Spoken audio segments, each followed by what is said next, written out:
Okay, so this is quite a bit different than the controller repair videos that I've been making, but I remember when I was first playing Oblivion that I could never really find a good guide on how to do the lock picking. So since I have a YouTube channel now, I figured I'd make one.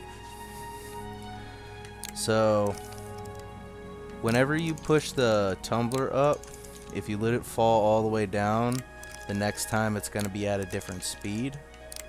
So you want to get it until you see it start falling down slow.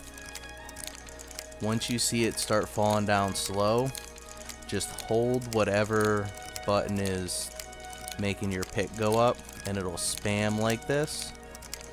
And then don't even pay attention to the tumbler. Watch your pick. Whenever your pick gets to the top of its travel, press the set button. So keep going until you see like it was going slow there, and then once the pick's at the top of its travel, press set.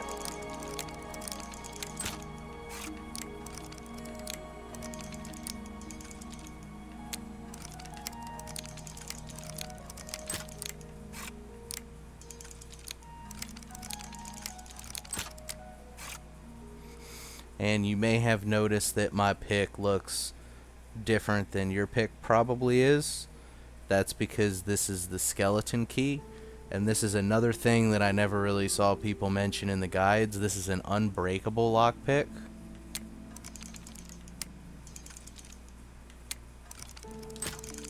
So you can see, didn't break. So you can just spam auto attempt with that as well if you still don't want to bother with it. You get the skeleton key from Nocturnal. That's where the shrine is. You can start the quest at level 10. You need to be at least level 10. So once you hit level 10, you can head over here to Nocturnal Shrine. It's a little bit north of Leyawind down this road here. And complete the quest, and you get the skeleton key as a reward. And then you can just spam it, or you can just not have to worry about breaking lockpicks, so you don't have to worry about buying them. But anyway, I hope this guide helped you, and I hope you have a great rest of your day, and that you can finally start enjoying the lockpicking in Oblivion.